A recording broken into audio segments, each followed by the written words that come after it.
to talk about a little bit more about my experiences at Carnegie Mellon in my 4 years, what I've learned, and kind of the experiences I've faced.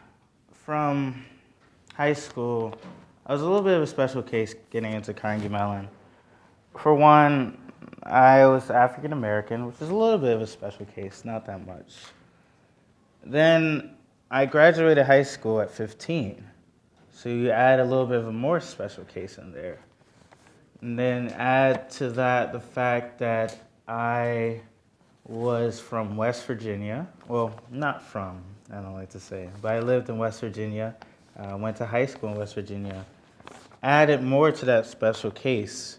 Then you combine that to the fact that I grew up and was from Southeast Washington, D.C., and going from issues such as poverty, financial conflict at a young age, to now even dealing with racism and discrimination at a young age.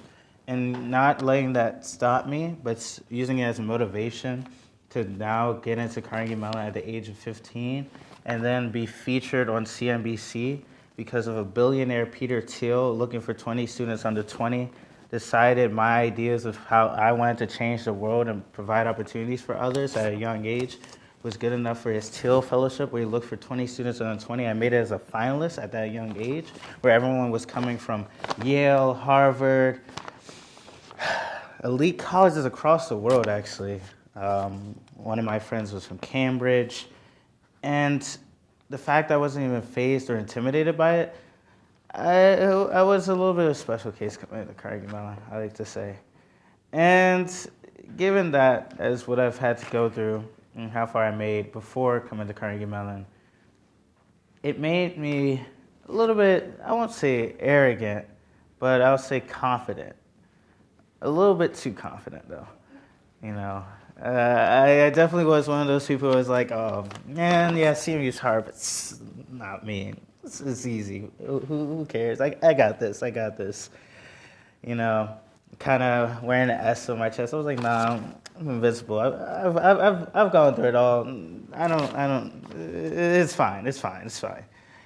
And I guess one thing that was a shock to me was not so much as how hard it became and the fall I had from flying high, but how soon it came. Within the first 2 weeks, you know, of being in Intro to ECE and 112, I noticed the work was tremendously harder than I expected.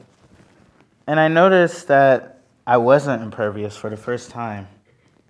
It was almost like a harsh reality. I was in a dream, and I just woke up to find out that, yes, I'm thinking, you know, from coming from high school, I'm Usain Bolt, you know, I got this, I'm the fastest man alive. But really, I'm running this race crippled with my leg broken and starting 50 meters before everyone else. You know, I didn't get into elite private college prep school. I didn't even really know that they existed at that time, nor did I understand the imbalance of the educational quality between these schools, you know. And then still dealing with racism, and for the first time ever throughout my life, I actually felt like I didn't belong. And you could say, and you know, as you can see here, I learned a lot. It didn't end, and of course, you know, because I'm talking to you today, it didn't end there. And even though I was already, you know, crippled, just barely trying to limp while everyone was running, and already so far behind, I was able to catch up. And I was able to learn valuable lessons through the many falls I made to become a better person and to grow even further than I did before. So those lessons, I like to give them nice little funny names. But I like to call them the keys to success for those who follow DJ Khaled. So The 5 keys, so about 4 or 5 keys to success I learned. The first one was hotline bling, I like to call it. So hotline bling to me is asking for help, you know. I used to call my teachers on the cell phone, late night when I needed the help. But, and, and, coming from high school, I was one of those students that used to just say, what's up to the teacher? I'm like, oh, no, I'm fine, Did I get that A on that, essay? Really? Nice. Your hair looks beautiful. It's fine, Can I get that extra credit? Just kissing up. I won't call myself a teacher's pet, Let's not get that on record. But I had a very different relationship. And when I started, after my first semester, my first fall, in the fall, no, too corny. I learned a little bit more about academic development and help. So for me, coming to teachers, it was just, just seeing how they're doing, not really asking for help. I was like, oh no, that means, stupid. And I fell in a trap a lot of freshmen do, where you're kind of almost too prideful to feel like you need help. But I remember my dad telling me that whether or not you want to admit to help, asking for it, it's not stupid to ask for help. You can ask a really stupid question in a lecture. Hell, it could be what's 1 + 1 or what's 9 + 10. By the way, it's not 21. And you could feel embarrassed, or what you could do is pretend like you know this material and then get to the exam and then wonder why you felt so bad. So, hearing that from my dad, I was like, okay, I guess I'll ask for help in class, I'll raise my hand.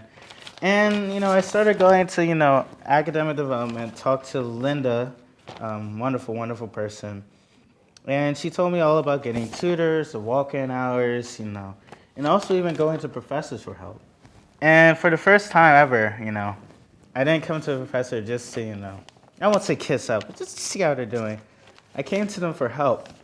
And a fun thing I learned about that from, going to professors who I thought were so scary, like Cosby and Sullivan, I learned, this is really, really shocking here, that professors are humans too. They have kids they have to take care of, they have to go to recitals, piano practice. I'm just like, whoa, they have lives too. And, it was interesting because I made a personal bond with my professors and got to learn more about them. And because I started coming to office hours more and more, they made sure I wouldn't fall. They made sure that I would get the help I needed, no matter how long it took. And actually, in turn, because I decided to get help there, I started to learn the material better than even a lot of my friends did. Because, hey, maybe I got a D on this test after all that help. But I started to put in so much effort into the work that I grew better as a person. I learned how to work harder than I ever did before. And I learned that, in every time you've heard about an amazing leader, that they've never done it alone. There's always people, supporting them and helping them. And I learned that it doesn't make you weak to ask for help. It actually only makes you stronger. And because I asked for help, I started to get better acclaim to people, and I started learning about a few other things, which I'm going to continue with, of course. So the second thing that takes me to is Carpe Diem. So you heard it. I was talking about Cosby. You saw it coming. I'm not apologetic about that. So Cosby, if you've never had him, one of his favorite, he's the intro to programming professor here.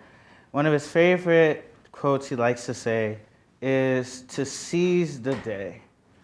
And because I started, getting more connected to professors, I started to learn a lot about opportunities because it's like, oh, they start to take a liking to you. So now they want to help you out with other things you have to do. So with Cosby, I started going to his office hours. And he always told me to seize the day, not, let opportunities go. A lot of times I'll be like, oh, I'm tired. I want to go to this, this event, I'm tired. I just got over a project, I need my sleep. Or, maybe I don't want to meet this one person and I'm just like, So some company is coming over, but I don't know. They probably won't want me. Or I will always kind of make a plethora of excuses to try to get out of things.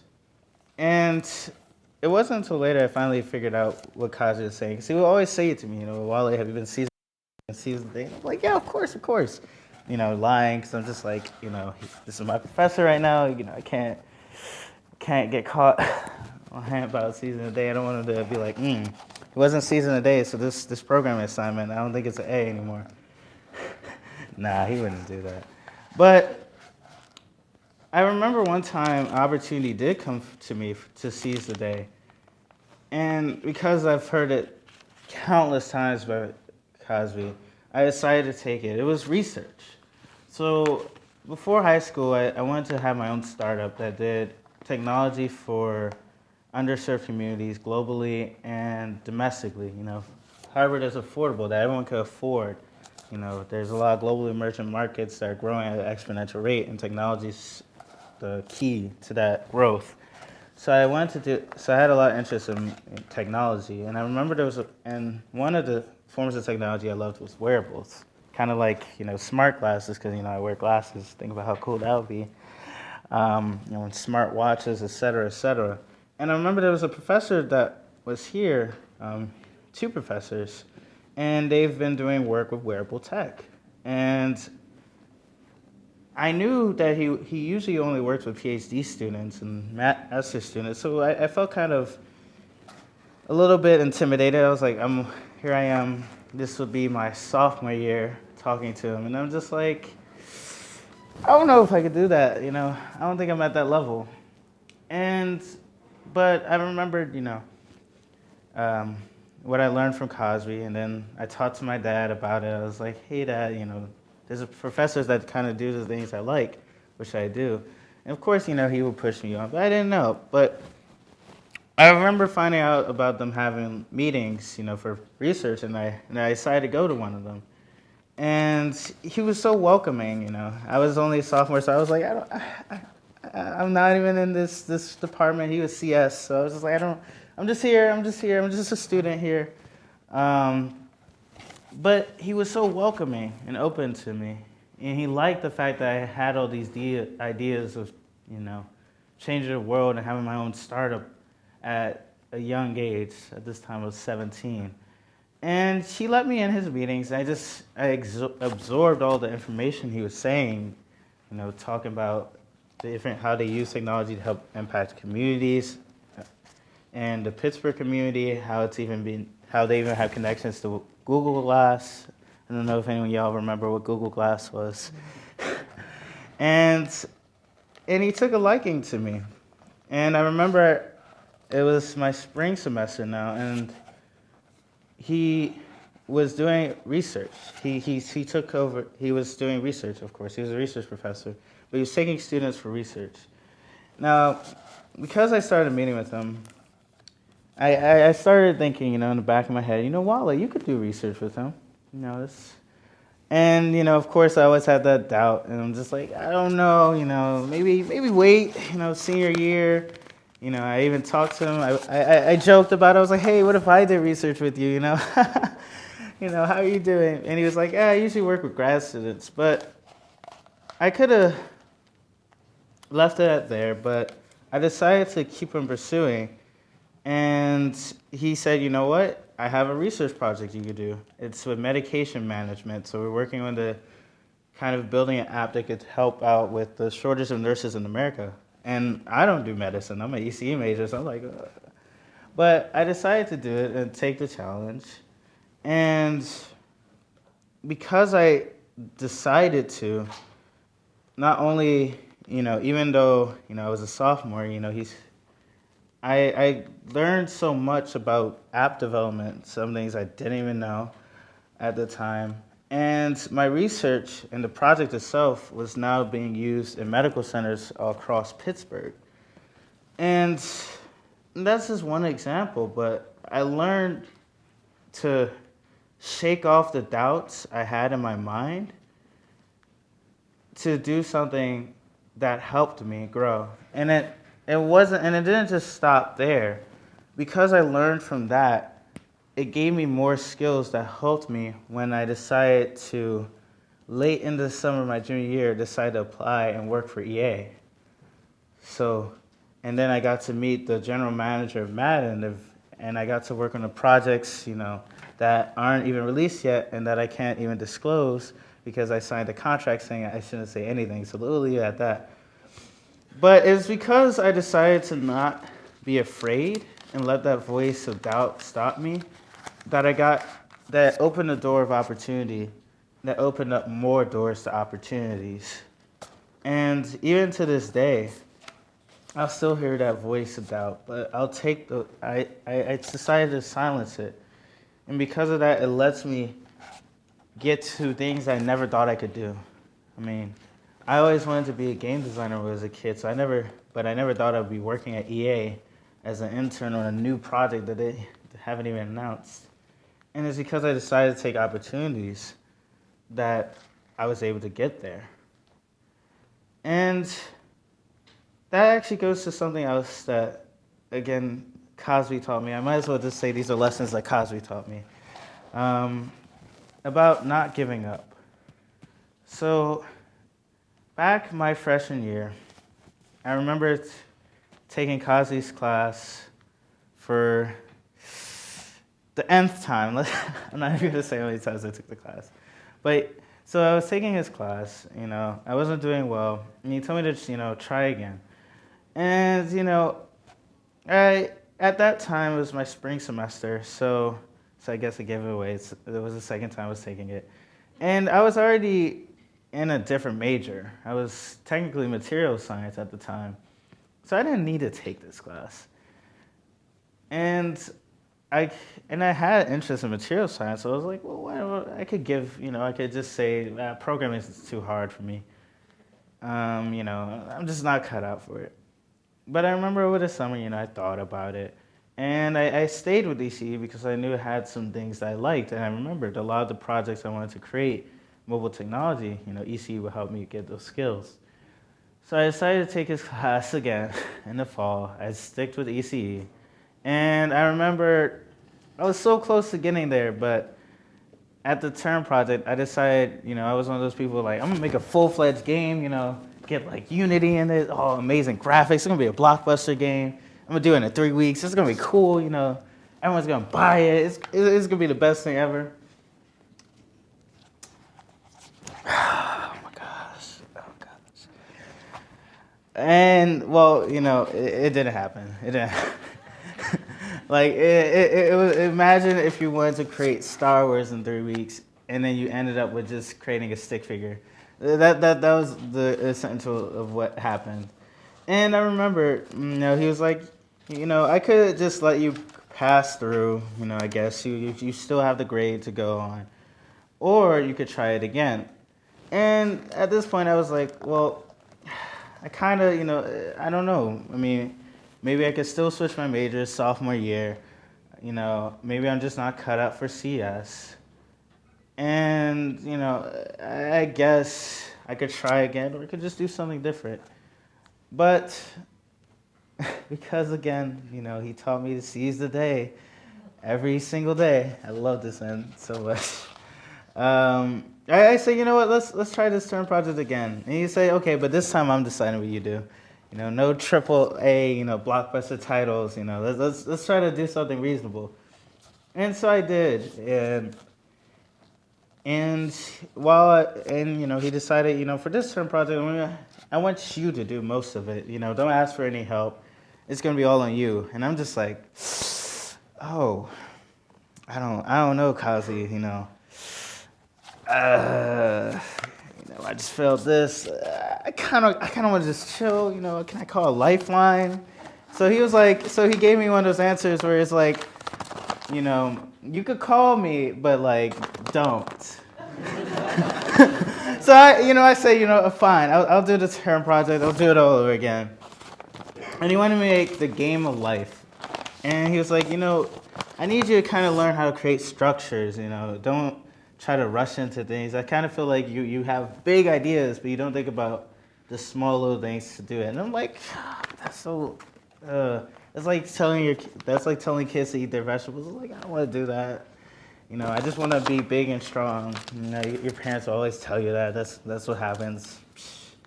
But, because it was kind of whim he wanted to give me, I kind of said, what, fine, I'll eat my vegetables. I'll do it the way you want me to do it. And I'm not going to lie, it was pretty hard. I had to do this all on my own. Kind of like, throwing your kid into the deep end of the pool. I'm just like, Cosby. And, and he's like, I'm like, Cosby, get me. I don't know how to swim. But, he said, okay, every once in a while I'll give you like a little bit of help, just hints here and there, but no.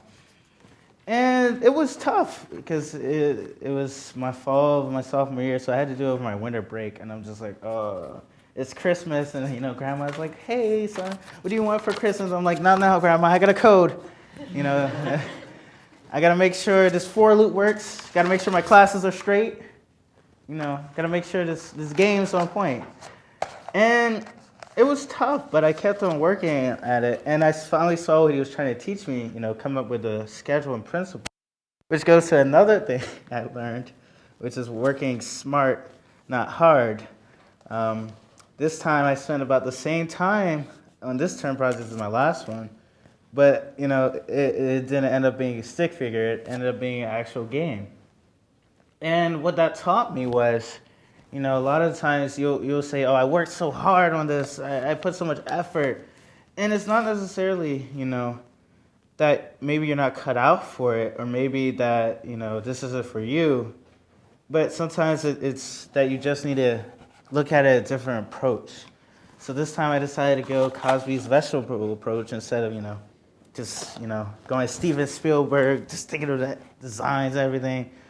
And it actually ended up being better for me because it wasn't just, okay, I did a term project, I did very well, but it became a confidence boost. And for the first time ever at Carnegie Mellon, I felt like I really belonged here, not just at the school, but even in my major, which is a very, very, very hard major. There's still all-nighters I've done that. Don't get sleep.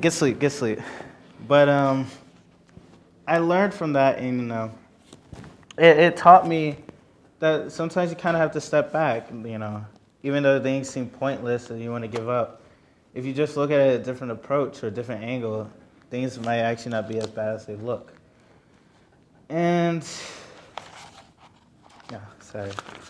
and working smart, not hard.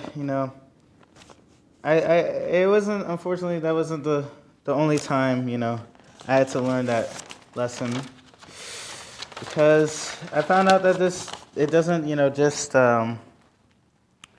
attach to one thing. It goes to all points of life. Whether it was starting my student org, how I planned for events, even the recent event I planned, I had to learn that lesson where I spent so much time planning it, and it was supposed to be a hackathon, and it ended up being something different. And it wasn't something I thought it would be, my event, so we do hackathons, kind of idea of, getting people into the tech arena. And it ended up being something better, though, because even though I kind of was like, oh, it's not a hackathon, not that many people are signing up. But people started showing up for different reasons. People wanted to come just to have fun. They saw for my hackathon, and we were like, let's do a gaming competition, because people like gaming. I hear my friends, they're like, oh, I'm the best at 2K. Come see me with these sticks. And I'm just like, all right, well, let's do that. And it ended up becoming like a social event, even though I didn't plan it that way. And it's because I looked at it a different way. I decided to step back, that the event actually went better than I expected it to be, and even better than what I've done before, where people felt social. They liked what we do for my organization. They wanted to learn more. Even prospective students decided to come by. They were like, "Oh, now I really want to go to Carnegie Mellon." I was just like, "Yes, seems you should be paying me for this." And it was a great learning experience. I learned in my senior year that even when things, don't look like they're going to go the way you want them to, sometimes you just kind of have to step back and think and try again. That Destiny's Child song, "At first you don't succeed, get yourself up and try again, get yourself up and try again." That song just kept on playing in my head, And then also Carpe Diem, because it was just mixed together. And I think, sorry, I know, I kind of went on a rant here. I kind of did. But I think one other thing I wanted to say, because I see a lot of people, and I'm going to put the paper away. I'm just going to do this from the heart. Another thing I learned from failures, my falls, was that you're not just a number, and you're not just a GPA, you're not just a job you have or internship you got over the summer, but you're you, and you can't let those things define you. So I'm not going to say the exact numbers, but I remember after my spring sophomore year, my GPA was looking rough. I'm not going to give specifics, that's between me and SIO. but it was looking pretty rough, and I was like, wow, it's my sophomore year. I thought I got it my freshman year. I thought I got it after I did research. I thought I got it after doing all these things, but it's still looking rough. And of course I was looking at giving up, but I remembered you can't give up, and I remembered I was like, I don't know what to do this summer because this GPA is kind of looking rough here, and I don't know if anyone wants to hire a person with this. But I remember there was an opportunity for me to take classes in the summer here, and I was like, I don't know. I mean, I just did kind of bad this last semester. I don't know if I want to do more classes, but my advisor told me try it out. You get some of your requirements out the way, especially Physics 2, which people don't like doing during the semester. And I was like, all right, do it. And then where at? And they're like, yeah, you could do it at Carnegie Mellon. And I'm just like, and I just remember all the stories my friends told me about how they failed physics. And I'm just like, and I'm gonna do it here. And I said, what professor? And they're like, Ghosh. And I'm like, oh, I know Ghosh. He's so nice. And then I see who I'm taking with, and it's like Ghosh. And I'm just like, oh, it's going to happen this way. well, it was nice knowing you guys, I kind of had to say my goodbyes, but I did it. And I remember taking a class, and I got, on my first exam, this information I guess I will say, I got a 21. And I was just like, is that number, like, if I flip it the other way around, oh no, it's actually worse. All right, I got 21. And I was just like, dang. And I'm looking at people's averages. I'm like, oh man. Ugh. Yep, should have enlisted at Cosby, should have just gave up.